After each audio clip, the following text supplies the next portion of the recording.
Hello and welcome everybody to the Wisdom Circle.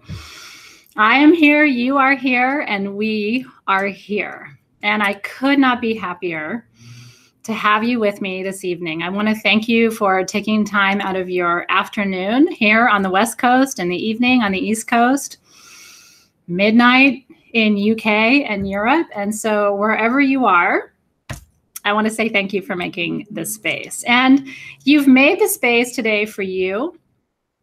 You've made it for me, and you've made it for your planet.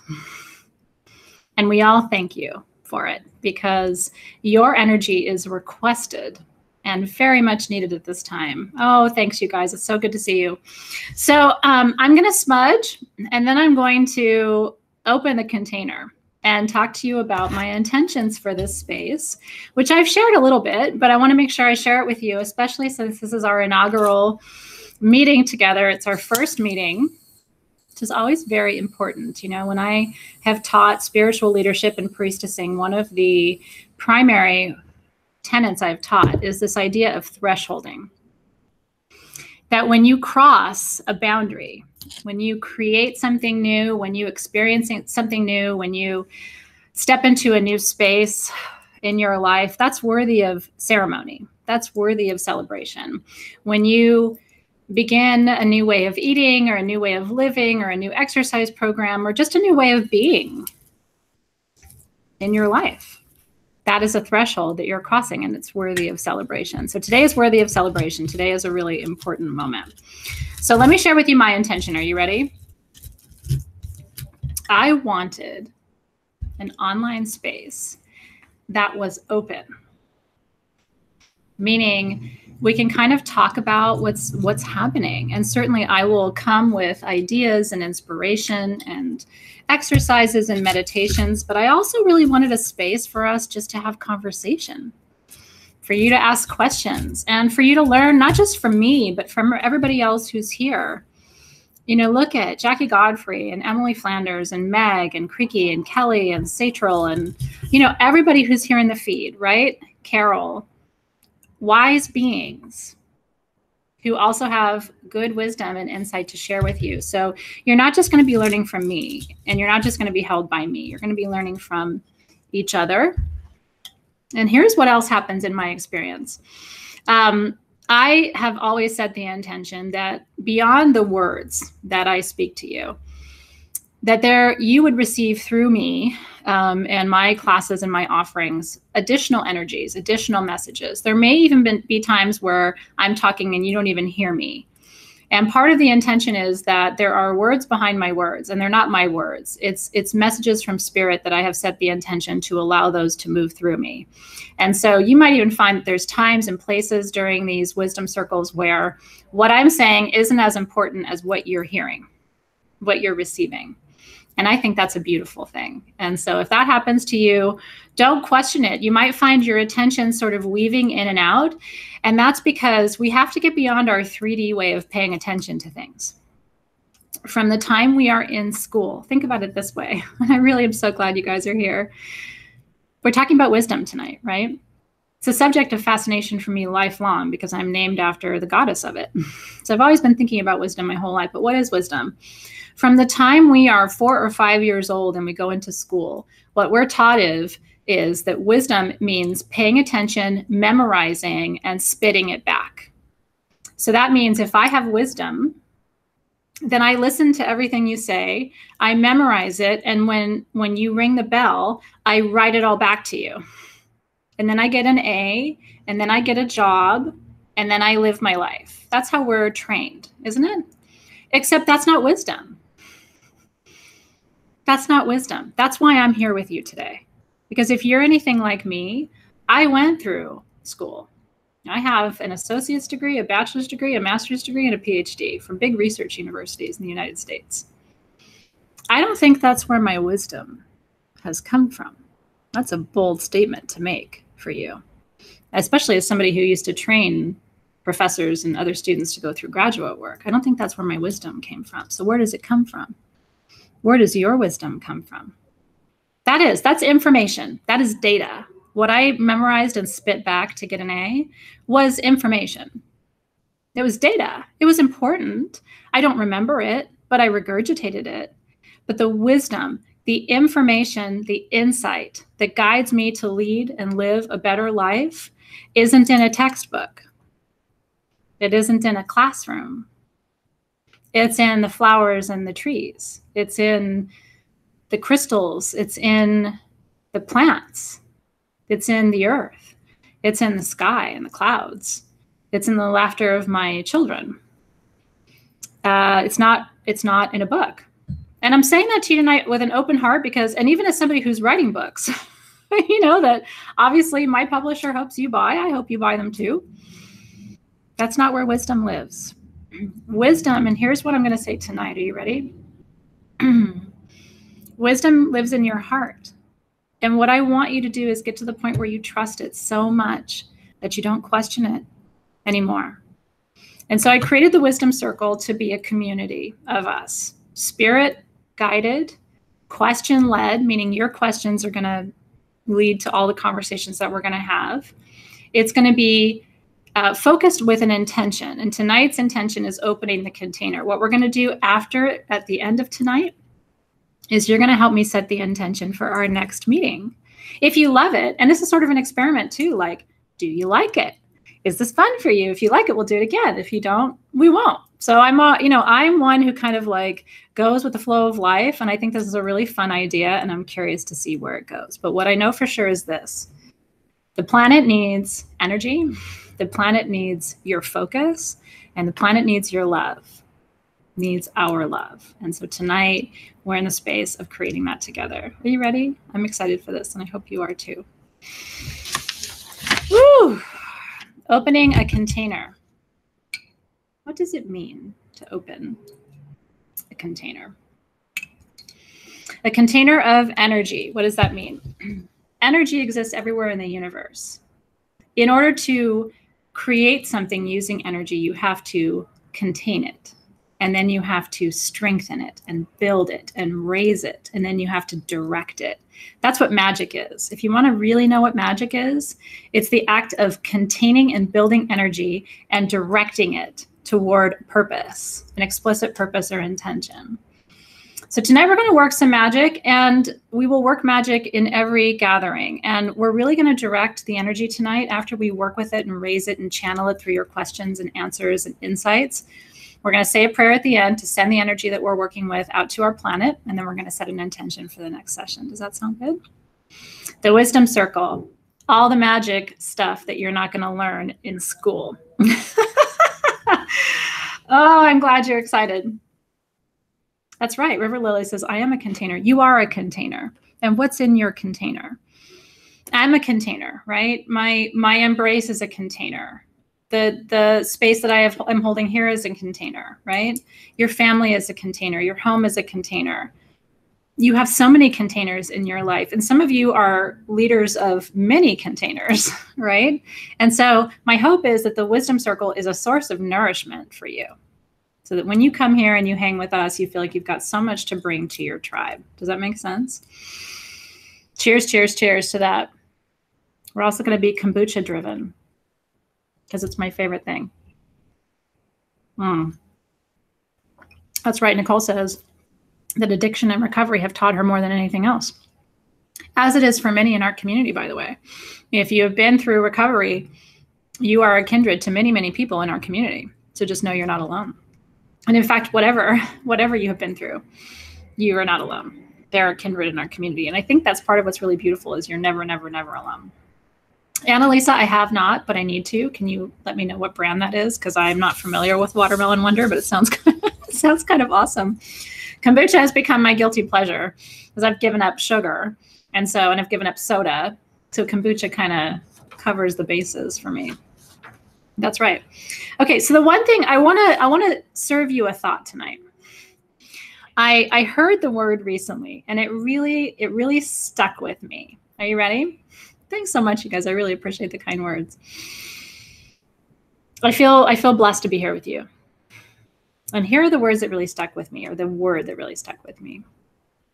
I heard someone say that if you stop being a collector of of other people's projections, if you stop being a collector of impressions that other people make on you, their judgments, their imprints, their expectations, their understanding.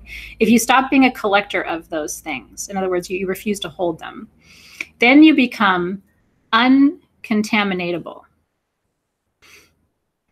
Uncontaminatable. I thought that was a really interesting concept. In so many of our lives, we are taking on everybody's thoughts and feelings and projections and concerns and confusions as if they belong to us. And so we become contaminated by them. And then they do belong to us, because once you take them on, now they're yours.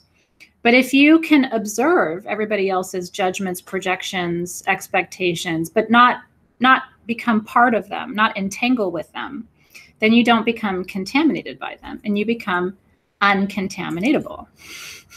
It's a concept and a half, isn't it? So I'm going to start there with you tonight, because I think the better part of wisdom, and it's really interesting, there's a book called The Art of Living by Epictetus, who's an ancient Latin philosopher. He was actually the teacher of Marcus Aurelius. And it's a really famous book. You can find it on Amazon. It's very simple principles for how to live a good life, except it's 2,000 years old, and it has never changed. And Epictetus basically said the same thing. Don't spend your life collecting other people's impressions. Don't spend your life collecting other people's opinions. They don't belong to you. They have nothing to do with you. And so you're dealing in currency that isn't yours. Isn't that really interesting? Because one of the questions, and then I'm going to ask you to sort of jump in and we'll just go with the flow tonight. I'm ready for you. That's right. Just observing, not judging. That's right, Melody. Really beautiful. I love that. Misty Blue says, unfuck with a bowl. Indeed. Right? Uncontaminatable would be very much the same as that, right? And if you need to decontaminate, just make the choice right now. You're willing to witness other people's needs and expectations and judgments and concerns and questions. You're willing to witness all of that, but you're not willing to marry it. You're not willing to partner with it. You're not willing to entangle with it. You're not willing to become it. And so that gives you distance, separation. If you become it, if you entangle with it, if you decide you want to believe it, then you're like this, and then you're going to do this dance. But if you say, hey, I'm willing to see that, I'm not seeing it, but I'm not willing to become it or become attached to it or believe that it's who I am, then as an empath, all of a sudden you have this beautiful buffer. What would that look like for you to have 6 inches of space between everybody else's needs, expectations, beliefs, assumptions, projections? You could breathe right here, couldn't you? Couldn't you breathe right here if you just had this much space? It's an interesting concept. And I think for a lot of us, we learn this as empaths, and then we become parents. And it again, we come up with this thing of like, do you become your kids' needs and expectations and assumptions, or do you witness them and try to respond to them without becoming them? Right. And it's true. This is sort of the root of codependency. And I think in many ways, we've failed to realize when we are in a codependent relationship. It's like, I am with you, but I am not you, in the sense that I'm not going to entangle and take on all your problems. I am one. I am the same as you, but your beliefs, thoughts, opinions are not necessarily the same as mine. And so I don't have to entangle with every belief, thought, and opinion in order to recognize you as a sacred being and to be one with you energetically. Does that make sense? It's about being with without taking on. Let me say that again. It's about being with without taking on. And Jackie Godfrey, it's a really good point. She said, I have trouble separating myself from my kids. And it's really, really hard, right? Because as a parent, a lot of us grew up with codependent parental relationships, didn't we? Mothers living through us, fathers living through us, mothers telling us their problems when we're tiny and can't really do anything about them and are actually too small to hold those, right? And so we grow up in these sort of codependent relationships with parents. And then as we get older, when people try to hand us their crap, we're used to it because our parents did it, our grandparents may have done it, and now we're like, sure, you can give me your crap too, and I'll hold it. And all of a sudden, we're 50 years old, and we're like, wow, no wonder I'm carrying around an extra 30 pounds. No wonder my back hurts. No wonder I've got physical symptoms now of having said yes to every single person who wanted to give me their stuff and make it mine. right? That's so beautiful. Beatrice says, in massage, we learn not to take in the negative. And isn't that beautiful? A friend of mine who's a massage therapist was just here, and we were talking about this too, about how in massage therapy, there's a conscious effort to understand the client's energetic needs, right? There's a conscious effort to show up, just like there is in metaphysical work, like with me and my clients. There's a conscious effort to understand what you need. But I don't have the desire to become what you need. And I don't have the desire to become your pain. I want to drive next to you, but I'm not trying to get in your car. Do you know what I mean? Like, and this is what we need to learn about boundaries, and also teach other people about boundaries, so that we don't enter into these codependent relationships. And then if you get all of this, that's right, transference and projection, Lorian's exactly right. And if you get all of this, then you'll stop repeating the patterns, right? Of making your problems everybody else's problems. It's always everybody else's fault. It's always, you know, whatever projection you have put out there. It helps you to look at your own problems and not try to, like I said, get in somebody else's car and say, hey, will you fix this for me? That's right. Bella says, no hitchhikers. That's right. You have to have boundaries, even with your children. Let me share you a quick story about that. I grew up in a very loving family. So you'll never really hear me complain. I have two of the most amazing parents on the planet, not necessarily easy on me, but beautiful parents.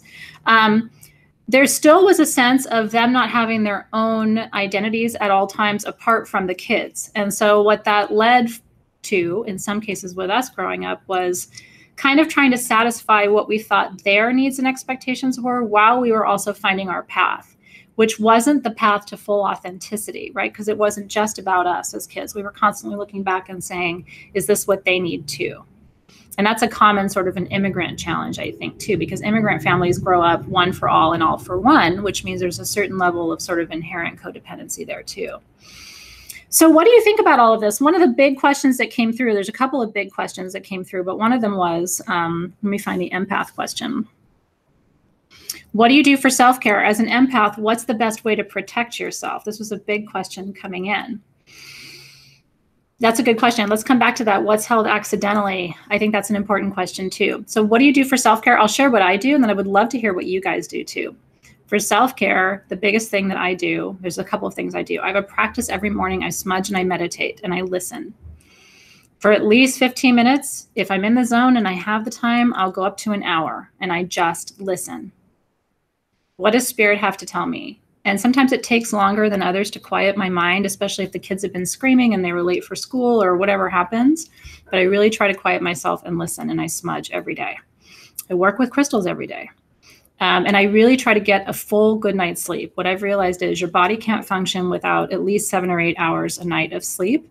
And I've also tried to make sure that my diet is as alkaline as it can be, because empaths tend to have a highly acidic diet, because they tend to desire foods that will help them feel better. They're taking in so much information, so they're looking for comfort, but that tends to be a highly acidic diet, which actually results in a lot of pain, inflammation, and disease in the body. So I'm trying to counteract what I think are a lot of patterns that empaths get themselves into. They don't exercise, they don't take care of their bodies, they eat all the wrong things, they don't get enough sleep, they feel like everybody else's issues are their own, and they don't know how to filter. And they also don't create proper space to hear their spirit guide. So they confuse the voice of the world with the voice of spirit, which is a big mistake. Those are two very different voices.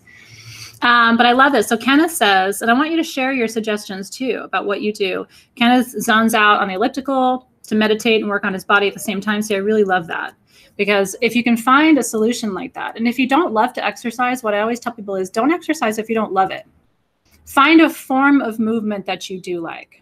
Okay, I really love to belly dance, and it's really good. It has strengthened my core a lot.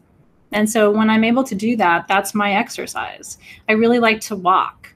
I really like to dance with my kids, just dance, or just having a fun dance party in the house. I'm not a runner. I always say if you see me running, it's because someone's chasing me. It's not going to be by choice. And so I love this. So faith dances. Eve's got smudging, crystals, baths, reading, and I love baths too, by the way. I really do. I think a good salt bath is medicine for the soul. And I give my kids salt baths too. So not only do I do pink Himalayan salt baths probably every other day, but I give my kids salt baths twice a week too. Are you seeing all those good suggestions, right? Crocheting. I saw Nicolette comment with crocheting. Crocheting and knitting, don't underestimate it. Those are hugely meditative activities. In fact, all the women in my family have historically been knitters and crocheters, and they go into a trance. Whatever gets you into a trance. Gardening can get you into a trance. Reading can get you into a trance. Dancing in your living room by yourself can get you into a trance, right? So I really encourage you to think broadly. Writing poetry is really beautiful, Jury said. Drumming and rattling, singing, all of those things, right, are really, really helpful. Now, Melinda's kicking some butt by kickboxing, which I really, really love.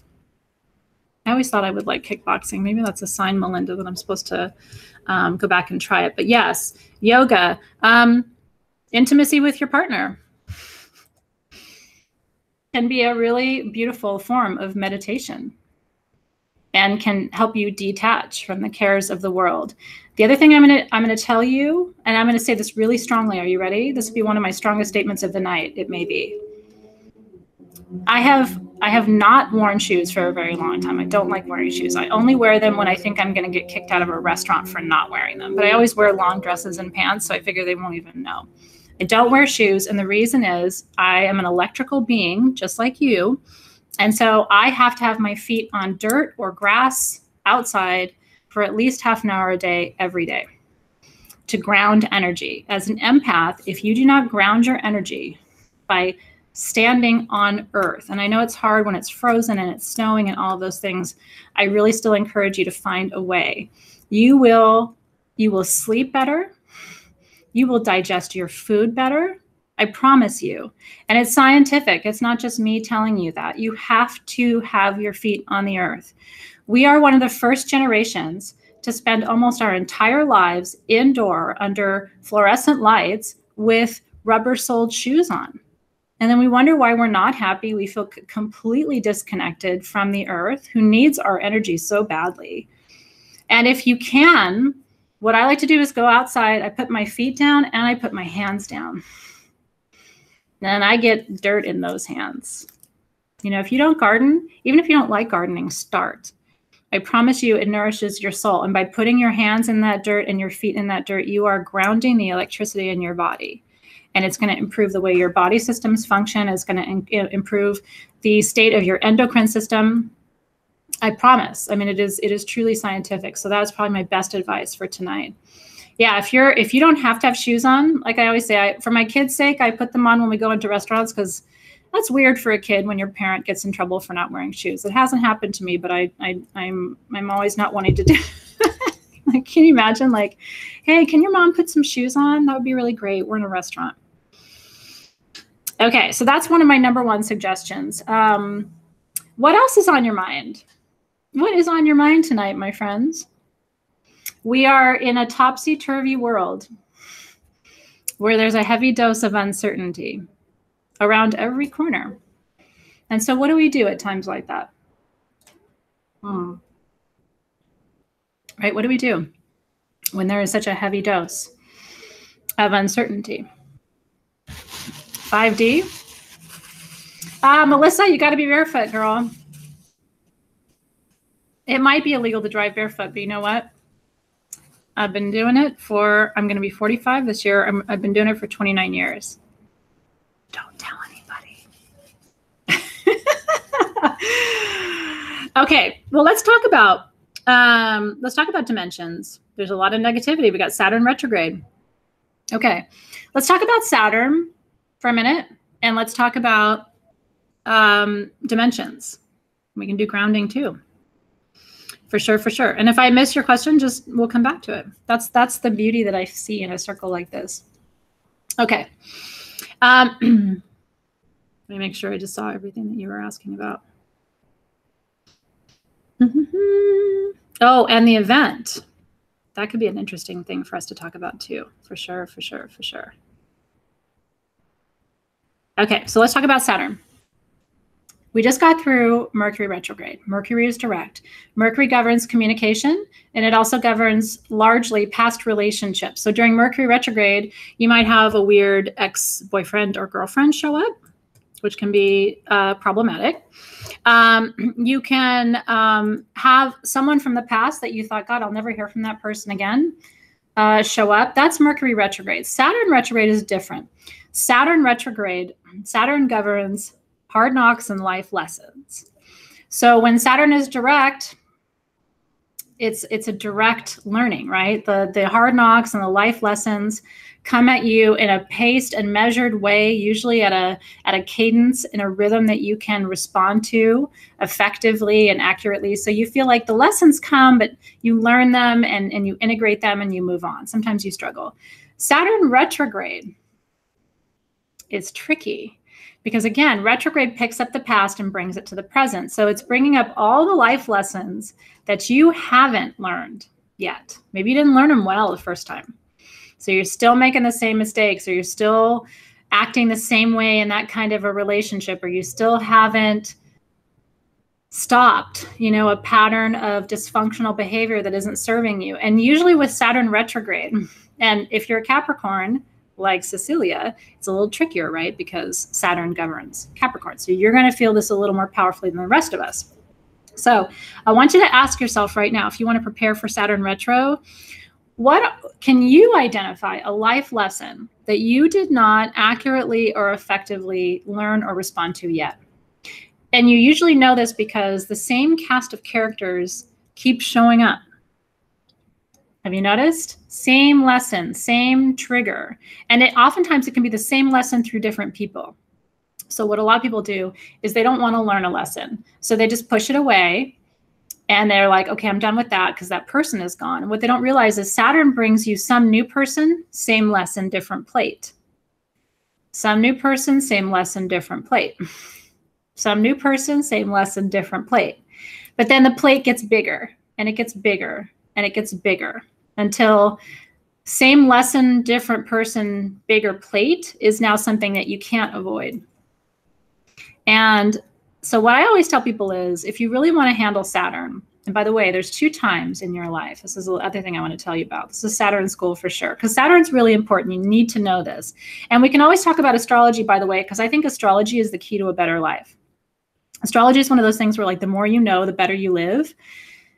Twice in your life, Saturn returns to the exact place it was when you were born.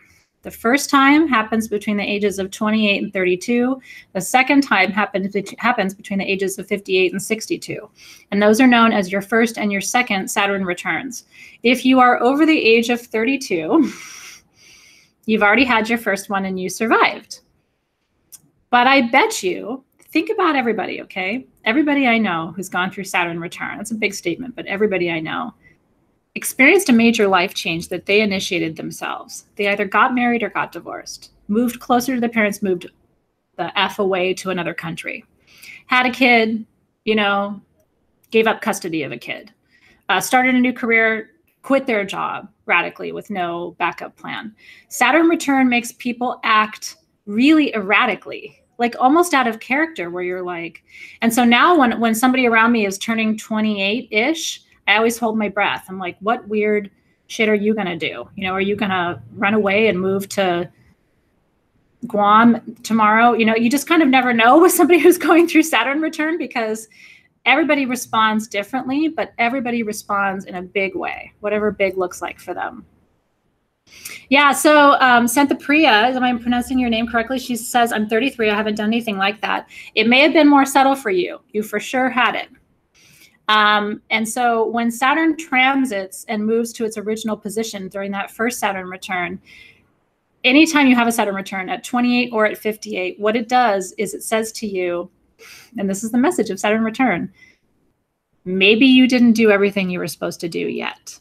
And so it's like a ticking bomb a little bit. Like, could you have done more? Could you have gotten a better job? Should you have married that person? Should you be having children? Should you have more children?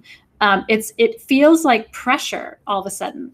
And it can feel like it's coming out of nowhere. Like, wait, I don't want to have kids. Why is this happening? Or wait, I'm happy in my marriage. Why am I questioning things?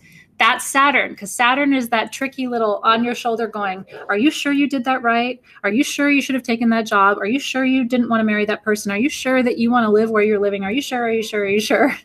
And then at 58, which I think is the crueler of the two, it taps on your shoulder again and says, midlife crisis. Are you sure? Your time is almost up.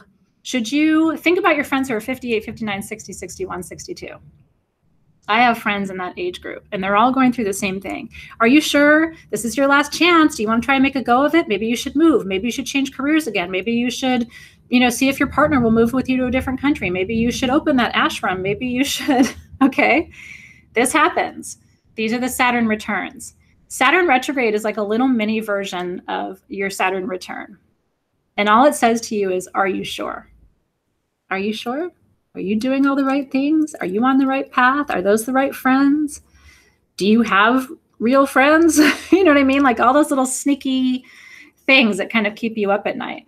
So what I do is I go head first into Saturn return and Saturn retrograde. I don't have Saturn return again for another 13 years or so. But I'm sure when the time comes, it's going to be like, are you sure? And did you do? And it almost feels like a parent, like you want to just like, look, I'm old enough. Stop bothering me. I made good choices. I'm happy with what I did. So like I said, I go head on into it. Erica says she had her midlife crisis at 34. That's a little early, but I like it. I'm curious what your midlife crisis looked like. Rhoda says, I don't need Saturn for that. I'm my own Saturn. But that's what I'm saying. Go head on into it and actually ask yourself. I ask myself all the time, have I made good choices? Am I happy with my choices? Do I take responsibility for my choices? Do I blame anyone for my choices? If you can look at your life today and say, I have made all my choices. I accept responsibility for my choices. I know who I am. I know what my core is, and I stand in my own integrity, then Saturn can't do anything to you. Saturn can only bother you if you have, triggers. So I recommend going right in and just asking yourself. Don't wait for Saturn to tap you on the back, right? It's so, so, so important. Yeah, so Show Morgan says, I'm safe now because I'm 63. Yes, you are safe now. Okay, so, well, sure, Kevin. I mean, Kevin says, and accept God. Sure, if that's your path. It's really interesting. This morning, I was in my meditation this morning, and I literally was brought to tears. And it might sound like nothing to you, what brought me to tears. But I was listening to a teacher that I enjoy online, Colin the Masters. He does a really beautiful invocation to the Masters. And he names Christ, and he names Ram, and he names all of the major, he names Buddha and all of the major masters and all the traditions. And I cry every time I hear him say that. And what came to me in my meditation afterward, because I thought to myself, how would I really explain this meditation to somebody who didn't understand the concept of masters and that there have been many avatars for source energy? How would I explain that to somebody? And what I said, what Spirit said to me in my meditation was, what you believe in, I happen to believe in Christ, right? What you believe in is the face of source that has revealed itself to you. So I have had a living experience, a lived experience with Christ. And so that's real to me. That's how source has presented itself to me. That doesn't mean that's how source has presented itself to you. To a Buddhist, source has presented itself as Buddha. And so that is the appropriate lived tradition. I'm sharing this with you, and the reason it almost made me cry, like sometimes when I cry, it's not because I'm sad, it's because there's so much truth. Do you know what I mean? Have you ever had that experience where there's so much truth in your heart and your soul that the only thing you can do is cry? I call that a state of awe, A-W-E, when you can't do anything except tears have to come because there's so much truth that overwhelms your central nervous system, right? And so that may sound like really simple and really dumb and not profound, but for me, there was this thing of, yes, Christ is real to me because Christ has revealed himself to me as real. And Buddha reveals himself to others, and Allah reveals himself to others. And it's just however source has revealed itself to you. And source chooses the voice that will resonate with you, right? I come from a long line of Christian ministers, so obviously that would be a really good way for source to reach me. But I will tell you, the Holy Spirit shows up in my life in so many forms.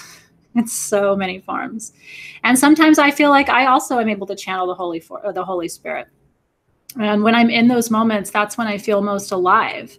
But I think that's true for all of us, right? I think that's true for every being. Like when you are one with the essence of source energy, I think that that is the most beautiful thing. And I think you look the most beautiful when you have a true conduit to source energy. I think that's when people say, "Oh, you look so beautiful." When people say that to me, it's usually because I'm really tapped in. And when they say, "Oh, you look really tired," or "Oh, you look," it's usually because I'm unplugged. Your connection to source is the source of your beauty and your freedom and your liberation and your happiness. It isn't tethered to anything else, right? And I think in so many ways, that's what Saturn teaches us too, right?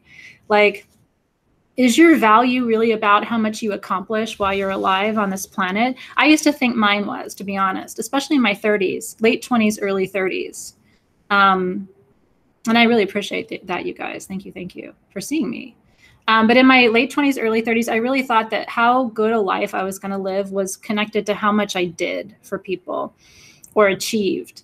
And I'm really at a point now where I think when I look back, and you can say this, I think, once you get to the midpoint, but I think when I look back, I will feel like I lived a good life if I held space and could actually show up to reflect source energy back to others. And I don't think it has so much to do with what I do or how much I do or how much I give or anything else. I think it has to do with pure presence. So I'm wondering what you think of this topic, actually, the idea of pure presence, not your personality, but your pure presence. I was talking to my students this week, and I wonder what you think about this. Let's see, Ice Cream says there's an enormous Freemason lodge in the city. That sounds beautiful, actually. Are you talking about Los Angeles, Ice Cream, or is that in a different city? Sounds beautiful. I'm not familiar with it. That's right. Alice, that's right. If you're open to allowing it, it comes through more clearly. And man, you can block it. Do you know what I mean? Can't you block it? And we get hurt when we show up as pure presence sometimes because we're still human, right? So you show up with your fullness of your heart, wanting to be a source of love and inspiration, and then somebody takes advantage of that, and then your human self feels hurt or wounded. And so if you're going to show up as pure presence, you have to receive as pure presence, meaning letting the energy move right through you. That's right, Star Lantern, pure mindfulness, right? Don't inhibit the energy. As soon as you take it on as your own, then you leave yourself vulnerable to the human, the human emotions around vulnerability, because people can hurt you, but only if you make space for that to happen. You have to be willing to take their feelings and hold them as your own in order to be hurt. And that's your choice, really, not theirs. Yeah, so Carol, interesting concept, right? So she says a lot of folks are getting, let me go back, shoved into pure presence, getting ready for 5D. I hear you, Nicole, too. She says, I don't know how to stop taking it on. So, okay, so Laura and all of you who are asking, how do we do this? How do we stop taking it on? Are you ready? I think this might be the core of tonight's conversation, honestly, because it kind of seems like where we're going. How do you not take it on? What if you went through your life? And I just want you to play with this idea, okay? Because some of the things that we're talking about tonight are really hard to live and embody. And I understand that because I'm trying to. It's not like I've completely figured this out. I'm a big work in progress, right? What if you committed? And let's just say 24 hours, because I don't want to make this too hard. So what if you committed to, until 4:42 p.m. tomorrow, Pacific time, what if you committed to not taking anything that anyone says or does personally? What if you committed to being able to observe, to bear witness, right? Clarissa Pinkest, I'm drawing a blank on her name. Can anybody help me? Estes, Dr. Estes talks about she who sees, la que vea, the one who watches, right? Pincola Estes, Dr. Pincola Estes. What if you committed, Carol already does it, and I know you do. What if you committed to just witnessing and not trying to fix and not trying to take it personally? Thank you for that. 24 hours. I'm not saying forever. I'm not saying till next year. La que vea, right? The one who watches. And it's funny, I was thinking about this the other day because I was thinking how I still struggle with names, right? Like I don't even really love priestess all the time because it scares people, and I don't identify with the word witch, and I don't really like healer because it's not me doing the healing, it's you doing the healing, right? It's source doing the healing. So I've been really struggling with words, and the word that I really, really like that feels good to me is seer. I do feel like a seer, one who sees clearly into people and situations and dynamics. Even shaman freaks me out because shaman don't call themselves shaman. It's like Fight Club. You know, the first rule of Fight Club is you don't talk about Fight Club. First rule of shamanism is you don't talk about shamanism. So shaman's a weird word for me. I've never really heard a shaman say, shaman over here, name tag shaman, right? Nobody does that. So seer, yeah, or facilitator. I like that. Visionary, right? Intuitive, empath. Although empath has started to become a loaded word for us too, right? Guide. I like that too. People want to put you in a box, right? I'm trying to shut off this little notification on my computer. People want to put you in a box because that's comfortable for them. We want to know what you are. We being humans, we want to know what you are so that we can put you somewhere. So like, oh, you're a witch? Great. You go in the witch box. Nobody's going to talk to you. Oh, you're a mystic? Great. You go in that box, weirdo. You know what I mean? So I'm always looking for like, what's the middle path? It doesn't scare people away, doesn't make me feel tethered or encumbered, but also feels like it acknowledges the fullness of what we do. I love that. Michelle's like, I just am. Yes, you are. It's true. You are pure presence. And that's another way of describing it. Like, well, what are you? Well, I don't know. I'm pure presence. What are you? But here's the thing. If you commit, and I really do promise you this, if you commit to not taking things personally, when people get angry with you, 99% of the time, it really is not about you. It's about them. When your kids are yelling and screaming, it's really not about you. It's about them. And honestly, people get more upset with people they're comfortable with people they feel safe with. That isn't fair, but it's true. Okay. And so I try to take it as a compliment that people are willing to really open up and show me their anger and their rage and their sadness and their frustration, because what that tells me is, wow, you feel safe with me. I let my kids get it all out, because my policy in life is, if I tell you, stop being angry, stop being frustrated, stop being sad, just be happy, what I'm really telling you is most of the things you feel are not acceptable to me. And so you have to either shove them down or show them to someone else, but I'm not willing to see them. And when people have told me like, oh, stop being mad or stop being resentful or stop being frustrated, I have stopped talking to them. I haven't stopped feeling those things. I've just stopped telling them, because what they've told me is they're no longer a safe container. Okay. So what I tell people is, you can give it all to me. You just can't expect it to stick. You can get mad at me. You can say whatever you want. It's going to blow through me like sage smoke, because I'm not going to accept it. Everything that you share with me is your truth. It's your narrative, but it's not my narrative. So why would I work with it as if it's mine? It doesn't belong to me. It belongs to you. I'm willing to listen to it and see it and help you work through it, but I'm not really willing to live with it. Even if you want to give it to me, I'm going to give you, we call it shitty pickles in my sabbatical class. I'm going to give you your jar of shitty pickles back to you. I'm willing to hold it for a second while you show it to me, but then I'm going to give it back to you and teach you how to handle it, right? But I think we have to stop judging people for having emotions that are uncomfortable for us. And we have to recognize that they're not trying to make us feel those things and take them on. If they are, too bad, because they're not going to be successful anyway. And if people can't get their stuff to stick to you, they'll find somebody else they can get it to stick to. Don't take that personally, right? Yeah, really, like, oh, I think these are your pickles. Thanks for sharing. They don't belong to me. Bye. Right? That's true. So Desiree says, you're powerful, but I see you as powerful because I'm powerful too. That's right. It's like a woman who, one of the things I love most is seeing a woman who feels beautiful. I find that to be intensely pleasurable. I really enjoy, and I enjoy seeing men feel handsome too. But there's nothing more pleasurable to me truly in life than seeing a woman who feels beautiful and is fully in her power. I really enjoy that. That doesn't mean I'm less beautiful. It's not because she's beautiful that I can't be beautiful. That means I would have to be jealous of her.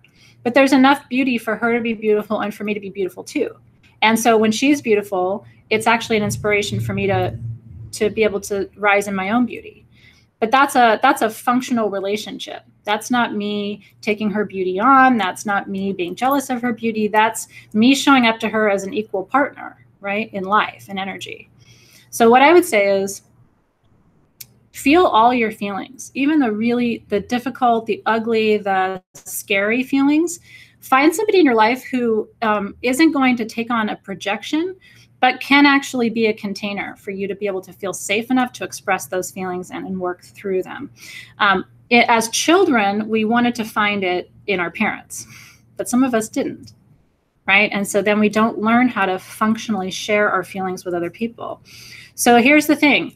Express your feelings in your life. Don't repress them, but also don't project them onto people or expect them to take them on as their own, because that's not fair. They're yours. And honestly, your life isn't going to improve until you acknowledge that. Giving your shit to somebody else doesn't make your shit go away. It just means somebody else is holding it. The shit is the same. It's just the location has changed. Yeah, I hear you, Pam. I mean, I didn't really either. I love that. So Melody's teaching this in her mindfulness classes, which is what I really love. I love hearing that. I hear you that too, Faith. She said her mom was a really powerful container and that she really misses the container.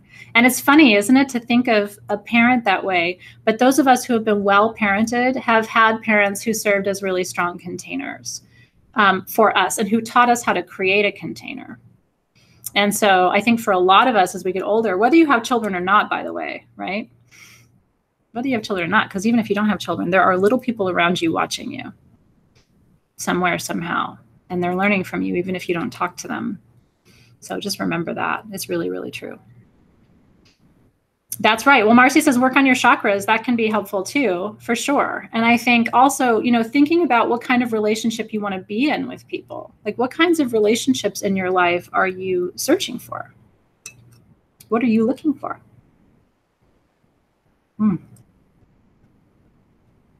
It's very true. Ooh, look at that. Allie says, one of her colleagues asks the kids, whose garden are you weeding? Your own or someone else's? Right? Isn't that beautiful? Oh, thank you for that. I appreciate that. It is. It's a bunch of shitty pickles. And here's the thing. Some people spend their whole life adding pickles to that jar. It's almost like a job for them. Have you noticed people like that in your life? It's like they're professional shitty pickle jar makers. It's like one thing after another. And part of it is, and I always feel for people who are in that position, and we all go through it at certain times. I think there was a time in my life when I was kind of a pickle collector, and I couldn't see the patterns, right? As soon as I saw the patterns, I was able to break the patterns. So that's the other thing too, is like really spend time each day getting quiet and listening. Do you want to know my best tip? Because for me, meditation, the best meditations happen while I'm listening to music. I don't always love to meditate in silence. Sometimes I do. I would say half the time I meditate in silence. The other half the time I use music. And there's a Pandora station I want to tell you about called Liquid Bloom. There's also one called Liquid Mind. And I'm sure that whatever music platform you use, if you use a different one, you'll find an equivalent station. I really, really love it, right? Liquid Mind and Liquid Bloom. If I could like follow you home right now, without being a stalker, but if I could just be with you for 24 hours, I would set you up with Liquid Mind or Liquid Bloom. I would get you a journal. I would get you some really pretty colored pencils, because I think drawing is another beautiful form of meditation, even if you're not an artist. I'm not an artist, but I like to just kind of draw while I'm meditating. And I would find you a piece of quartz. if you don't have one already, because Emily said I have permission to stalk her, by the way, and Mary just invited me over. So you never know. Crazier things have happened. We are actually talking about, in one of my classes, having a retreat here in October, which is kind of an exciting idea. We're talking about like a really low-key, like free, probably a 2-day retreat here at Sage Goddess in the fall for my magical sabbatical class, because we all just want to hang out and watch movies and eat pizza and popcorn and color together. It's not going to be a very fancy retreat, but we're kind of into things like that, kind of low-key in our pajamas. Totally fun, right? Like all the kombucha, all the wine, all the champagne, all the coloring, all the crystals. But, you know, I do think it's really important to treat yourself to those few minutes every day. And I keep it so simple, because if I make things too complicated, I can guarantee you I won't do it. Are you like that too? And it might be because I'm a mom and I don't have a lot of time to myself every day, right? Like I have a busy day job, I have kids, I have aging parents who aren't well. So my time is really kind of like chosen for me. And if I make ritual and meditation too complicated, I can almost talk myself out of it. So I keep it very simple, just the music, just the journal, just the cup of tea, you know what I mean? And then listening. And I have filled notebooks. I also buy myself pretty notebooks. There's really beautiful notebooks on Amazon that I just found. I'm trying to think of the designer who did them. I don't even have mine sitting here. If it comes to me, I'll tell you. But they're just pretty flowers. Like they're just spiral bound notebooks, but they're pretty. I like pretty things. Buy yourself a nice pen. Do you know what I mean? But like very basic supplies, and then just set up a beautiful spot for yourself to write and listen in the morning. 5 minutes. And then what will happen is, what do I journal? Laura, you would laugh if you saw my journal. It's like words, sentences. Sometimes they have shapes drawn around them. I mind map. So I'll put like a word, and then I'll put 5 words off of it and connect those words to other words. My journal looks like a mess, but I don't think in complete sentences. So I give myself the freedom in my journal, because nobody else is going to read it, just to write whatever makes sense to me with no constraints. I don't care if it's spelled right. I don't care if it looks pretty. Do you know what I mean? Yeah, and you have to just open that pretty notebook and start. If it's too pretty and you don't want to write, then that's exactly the problem most of us have. You probably have a new journal sitting around somewhere, don't you, that you never cracked open because it was too pretty and you didn't want to get started. So, and just let the ideas flow. This could lead, I will tell you, the women in my family have been really prolific automatic writers. And so you can take that practice of just writing in your journal. If you practice enough, like every day for years, what starts to happen is something starts to write through you. Now, the women in my family are very conscious about allowing energies to write through them, and you have to do that in a really safe way. My mom used to write in languages she didn't understand. Crazy stories I could tell you. My students have heard these stories before. She wrote in German one time when she was automatic writing. It was before I was born. She doesn't know German. And she showed her writing to her mother's sister, her aunt, and her sister dropped the notebook and then said, "You need to take this to my husband." And so she took it to her aunt's husband, her uncle, and he started yelling at her and saying, "Where did this come from?" And it turned out it was a letter to him from the man he was a prisoner with in war camp, who had died, in German, directed to him, written to him. How do you explain that? That's a true story. So when you guys want to know why I believe in magic, I have a lot of proof. And I will tell you that story is true, because the people in my family who were so upset about that were upset about it until they died. You know, what are you doing? How did you get this? This must be sorcery. You know what I mean? Like, how would you? He died a long time ago. And she didn't even know what it was. Crazy stuff, right?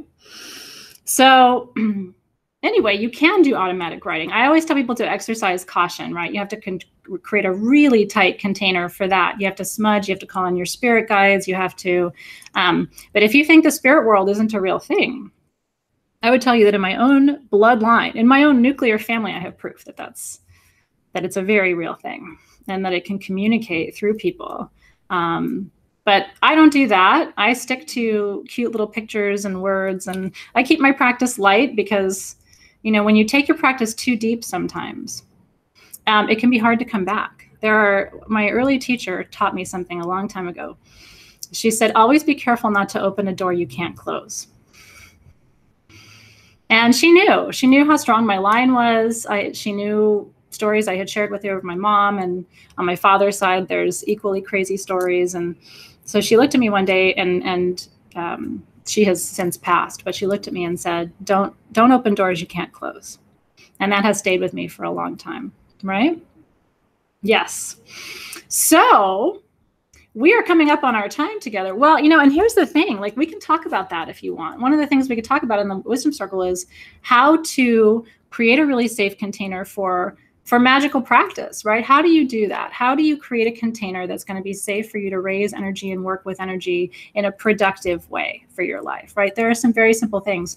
And it's funny because my mom, this wasn't that long ago, it's maybe 10 years ago, said, you know, I wish I had known some of the things that you know about protection and clearing and all of those things. I wish I had known more about those things. A lot of people build their practice, but don't get sort of the basics. Do you know what I mean? And then they think, oh, I wish I had known how to create a container, or I wish I had known how to practice safely.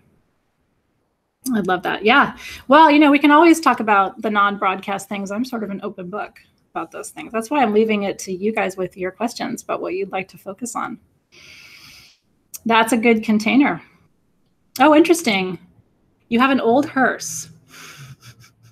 Misty Blue has an old hearse. Are there a lot of spirits still in your hearse, around your hearse? I bet there are.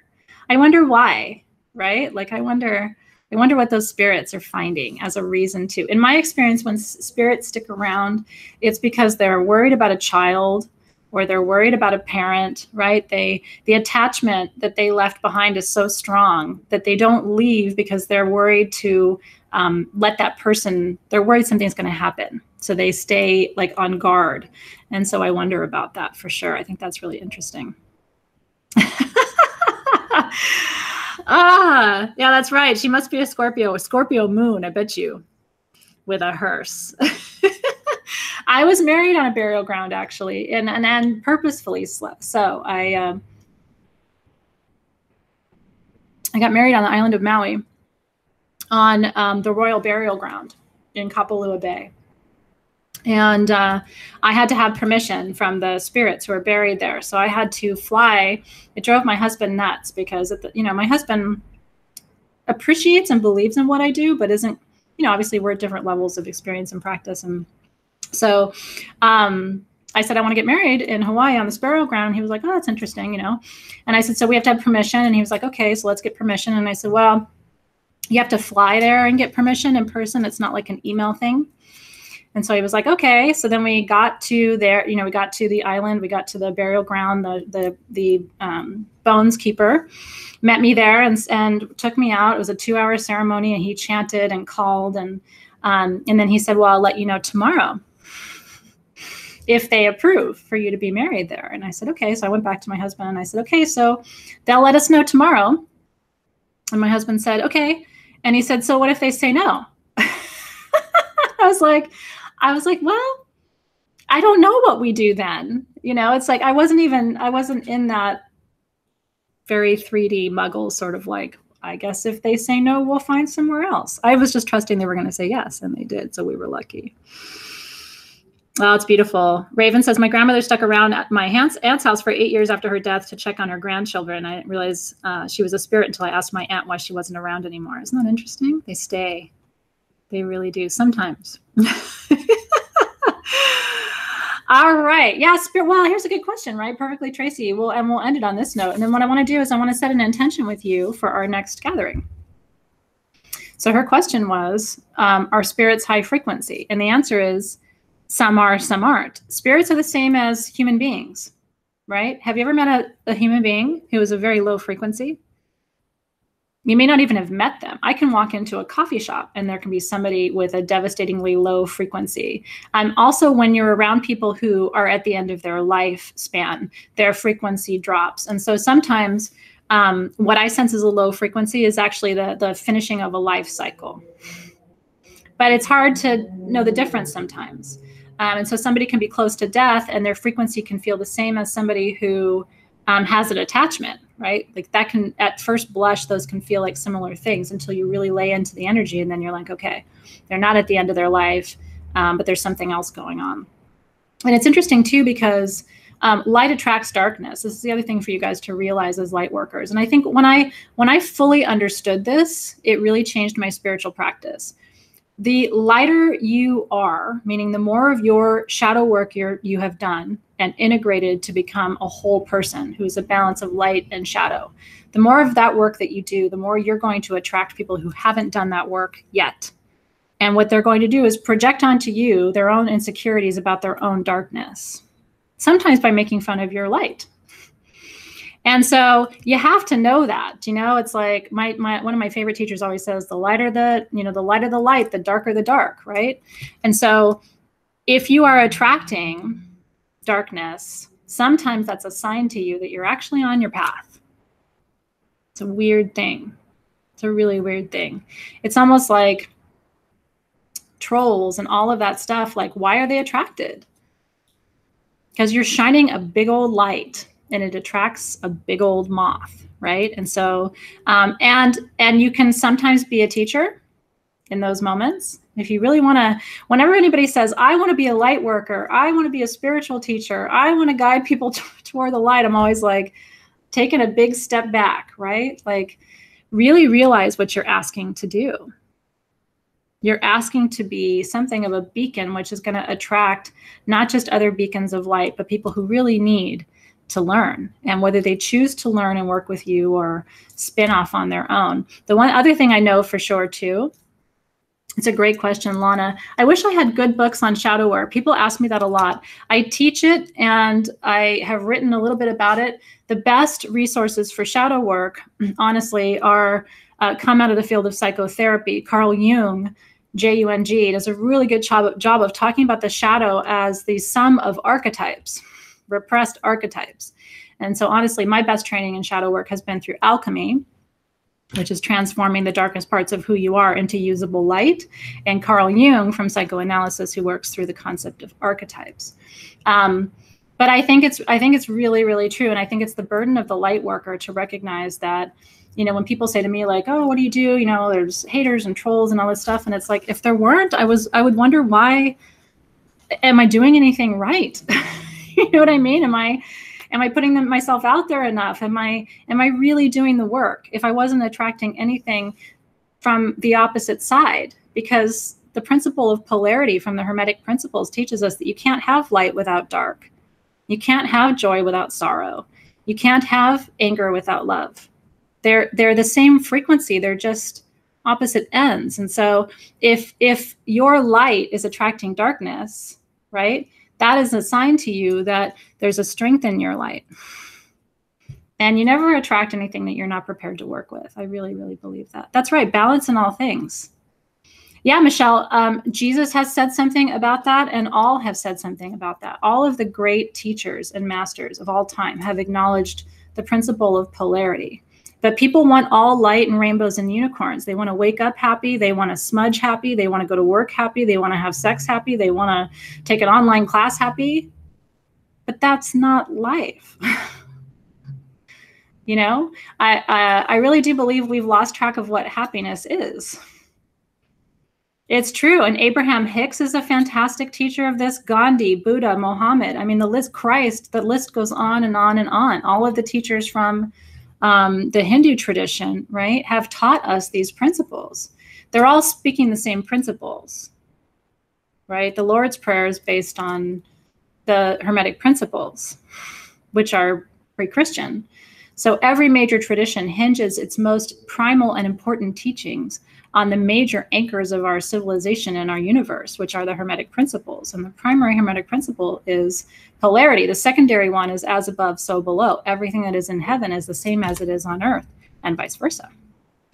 Is really, really true. Yeah, somebody who's happy all the time isn't being honest with you. That's what I always think. When my kids have friends over, Because again, I'm constantly telling my kids, experience your full range of emotions. If you're pissed off, I kind of want to know about it. I may not be able to fix it, but I don't want you to put on a show for me. When my kids have friends over and those kids are like, hi, Mrs. Parakis. I'm fine, Mrs. Parakis. How are you, Mrs. Parakis? I'm always thinking like, who is this kid? Do they go home and like combust? Nobody just puts on a show all the time. And so if somebody puts on a show with you all the time, I don't think they're being honest with you. And that's why I try, like, it may not be glamorous, but I always tell people like, yeah, shit's happening with my kids. You know, my daughter's got an illness, or I have MS, or like I have my own struggles, right? And sometimes I do feel angry and resentful and sad and pissed off and sitting in traffic or whatever.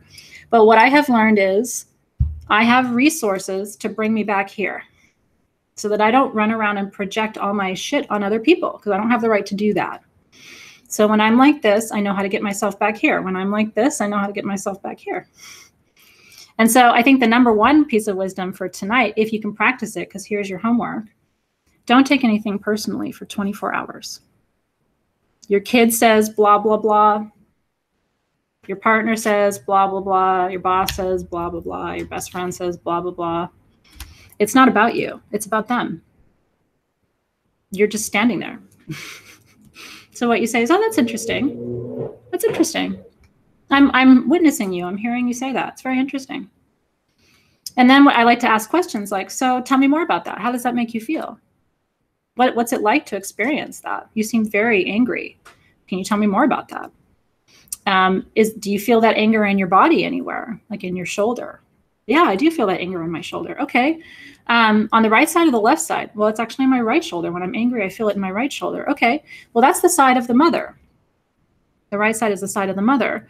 Are you having challenges with your mother, sister, wife, female? Well, now that you mention it, and then all of a sudden you start to go in, and then a little bit of that gets released, right? Because trauma and pain and anger show up in the body ultimately. And that's what disease is. And that's how we die. It's a whole trajectory. And once you see it as such, then you can be like, let me address my issues before they take root in my body as disease. Let me address my issues before I project them onto people and lose all my relationships. You know what I mean? It's as simple and as difficult as that. Claudia's going to a psychic fair this weekend. So you need shungite or isurine, which will keep dark energies at bay and filter them out. And then you need to realize anything anybody tells you, that's just data. That's interesting. That's right. The issues are in the tissues. That's just information. Thank you for sharing it. You know, let me know if I can help you kind of work through it or dislodge it. But it sounds like that's really a challenge for you. I have a lot of compassion for you. Aho, right? That's right. Yeah, and Camilla says she leaves her body a lot and disassociates, right? And disassociation, we know, is a coping mechanism. During trauma, we disassociate. And so shamanic work is about reassociation, going back in and finding those pieces of yourself that broke and splintered off when your parent was abusing you or yelling at you, or when your partner was abusing you or yelling at you, right? You have to ultimately go back and find those pieces again and reintegrate, reassociate. But that's a process. Shungite and isurine, Aegirine, which is an African mineral that protects your aura. It's an auric shield. The thing with isurine is don't wear it all the time, because eventually what you'll realize is people aren't calling you and people aren't texting you. It makes you uncontaminateable. And so if you want to start being contaminated again, you're going to have to put your shungite and your isurine down. I don't wear them very often because I have learned how to not be contaminated without filtering everything out. But that's a goal, right? I mean, that's been a lifelong effort. Okay, so that's a great question, by the way. Is it Hedye? Beautiful name. Wants to know how to raise the vibration. Quartz all day long. This is your best friend. It raises every vibration, and the clearer it is, the higher the vibration it holds. So that's why I always tell people, start with quartz. Don't get super fancy on me. If you're new to stones, get a piece of quartz. If you're working with people, get a piece of shungite and just start there. And then you'll learn. If you get too many crystals too early on, you won't know what was doing what. So I always tell people, if you're new, just buy one and work with it for a month. and live with it for a month, and then add another one, and then add another one. Yeah, and if you've never tried stones, try it. It may not be your thing, right? So sometimes people are essential oil people, or they're herb people, or they're candle people, or they're stone people, or they're rune people, or they're tarot people. Like, find what your power tool is, but experiment a little bit and don't overdo it. Start small, yeah? Lola wants to babysit my generator. Girl. It was a gift, or I would give it to you. When something's gifted to me, I don't give it away or sell it. But isn't it pretty? I love it too. All right, you. I've had so much fun being with you tonight. Have you enjoyed this? Has it been fun for you? I really hope so. It's a new thing. I mean, we really haven't had like a free-flowing conversation, but I've been looking forward to it all week. I have to tell you, like a little kid, I was just giddy to get online with you tonight. If I had my way, we would have started 8 hours ago. What's our intention for next time? We're thinking about every 2 weeks. What do you guys think of every 2 weeks? Every week seems like I'm asking you for a lot. And I sometimes, you know, if you're in my groups, you see me all the time. So I don't want you to get tired of me. So I'm thinking every 2 weeks. I'm glad you liked it. And if there's anything different, or you'd like more of something or less of something, if you'd like more structure, I don't know about too much more structure, because I kind of like the free flow of it personally, if it's good for you. What's a good intention for 2 weeks from tonight? Learning to create a container is an interesting one. I'm going to follow up with you tomorrow on the event page, and I'm going to post, and I'm going to ask you, were you able to do it? 24 hours taking nothing personally. Can you do it? No, I'm so glad you guys liked it. Okay, we've got autoimmune issues, which is near and dear to my heart. Self-love. I'm glad you guys like the free flow. And I'm glad every 2 weeks works for you. Astrology all day long. Somebody had asked me to talk about north nodes and south nodes. That's called evolutionary astrology. Your north node is what you're here to do in this lifetime. Your south node is what you did last time. And your south node is your trap. Did you know that? My south node's in Cancer. I was a mom last time. I'm not here to mother people, but that's my trap. If I start mothering you, I'm not doing my soul work. So I can teach you a lot about why you're here and why you're not here, which could be really helpful too. Daily practices, family karma, love all this stuff. More astrology, chakras. Ooh, that's right. Your midheaven is the balance point.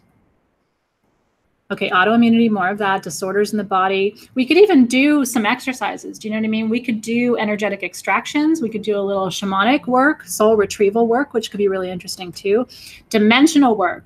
Are you guys interested in understanding 3, 4, 5D and what it looks like to live in 3D, live in 4D, live in 5D? And how do you, if you're 5D, how do you stay married to a 3D? If you're a 5D, excuse me, how do you raise kids? You know, I mean, it's tricky, right? They're going to school in 3D, they're studying in 3D, they're learning in 3D, their friends are 3D, right? That could be a really fun, oh, and I saw PTSD. Who did that? Thank you for that. PTSD and depression, that's a big one too. In my family, in our community, I mean, that's why I really want to tell you, especially if you're, is there anybody who's here tonight who's new to SG, like randomly found us through this event? I'm just curious, because if you haven't been with us for a while, what I want to tell you is, here are the really common things in our community. Are you ready? PTSD is really common. Sexual abuse is really common, especially in childhood. Childhood trauma before the age of 5 is really common. I'm telling you these things so that you never feel alone. I love this. So Anna's new, Aurelia's new, Nikki's new. Really nice to meet you guys. Kuka's new, beautiful. Congratulations for finding this spot, because I think it'll be really helpful for you too. Flowerful is new. Pam's 2 years old. 2 years experienced, I think Pam means. I'm so glad to meet you. Those of you who are new, I want to welcome you. Oh, I'm so glad. Well, and as the book comes out, my chakra book's coming out in September, we'll do some work. I'll do maybe a little reading from the book. We can do a meditation from the book. But so just please know, if you're coming into this community with really serious issues from the past, or are living with serious issues now, depression, different kinds of hormonal and chemical imbalances, you're not alone. You're going to find a lot of people here who are going to love you and support you, including me, but not only me. And you can be really open. There's no judgment here. Do you know what I mean? Everybody here really is human, and they've made mistakes and they're struggling with their issues, but they're doing the best they can to show up and be a force for good in the world. And so if you're here for the same reason, I think you're going to find this to be a really beautiful community for you. And I'm glad that you're here. I love that, Anna. Very cute. Girl, well, you know what? You got to start somewhere. I think that's really beautiful. Yes, we'll talk about the event. I'm actually going to do another YouTube video about the event. My perspective is a little different than other people's. So I have a long list. This is so good, of topics that we can talk about. And by the way, somebody said, well, what if you need meds? A lot of people need meds. And so what I always want to say is, I think meds are very important. And if you get off of meds one day, that's great. But one of the things I love about working with crystals and herbs and essential oils is I think they're a nice addendum to what you're already doing. Do you know what I mean? Crystals are not going to hurt you unless you sit there and chew on ones that you shouldn't, which I will always tell you not to do that. But crystal work, energy work, is not going to hurt you. So take your meds and do other things too. I take my meds, but then I breathe and I practice yoga and I drink kombucha and I drink lemon juice, which is very good for the central nervous system and for autoimmune. And I exercise almost every day and I try to get enough sleep and I do all the things. So it's a balance of both is what I would say. Taking care of yourself means doing all the things you're supposed to do and all the things that you feel called to do at the same time, I think. Don't chew on your crystals and don't suck on your crystals either. Okay, so let's close our circle tonight with a prayer. Just calling yourself into present time. I want to say thank you to all of you for being here. I want to thank you for being in my life. I want to thank you for being in this circle. I hope it's a blessing for you. You're a blessing for me in my life. I want to send a blessing to everyone you love and everyone you know. May all of your family and all of your relations be blessed with health and happiness and prosperity in every way. I want to continue that blessing and that prayer and send it out to the four corners of our planet. May our entire planet be healed and well. I want to send blessings of peace to all people, all kind, all beings, all creatures on this planet, to feel connected to one another and to feel connected to Source. May your connection to Source be an endless fountain of blessings and beauty in your life, truly. And when you forget who you are, remember that above all, you are pure presence. And that's all you need to be. You don't need to do anything. You don't need to be anything other than just who you are in this moment. And once you know that, give other people in your life the same benefit, right? Teach your children. They just have to be. They don't have to impress you. They don't have to do anything special. They're already special by being. Remind your partner. He doesn't have to do anything special to earn your love. She doesn't have to do anything special to earn your love. He just has to be. She just has to be. Give that same benefit to people in the community, to me. Give it to your boss. Give it to the man driving next to you on the road who cut you off. You know what I mean? Just extend that same blessing of the allowance of pure presence to everybody in your life. That beauty will flow right back to you, I promise, in every way. It's been the source of all the blessings in my life, truly. The more I give in terms of love and latitude and space to people, the more that returns to me too. I have found that to be true. Aho, well, cheers with the last of my kombucha to you. I hope it's a beautiful rest of the evening for you, and I will very much look forward to seeing you soon. We'll put the next event page up, and I will take all of your feedback for next time, and I will announce our intention and our focus for session 2 when we put up the event page. Thank you guys for being here, truly. Oh, it's my pleasure tonight. I'm so glad you enjoyed it. Thanks for hanging out with me for an hour. It went by really fast, hour and 25 minutes, but you know, who's counting? Time flies when you're making magic. I'll see you guys soon. Take care. Cheers.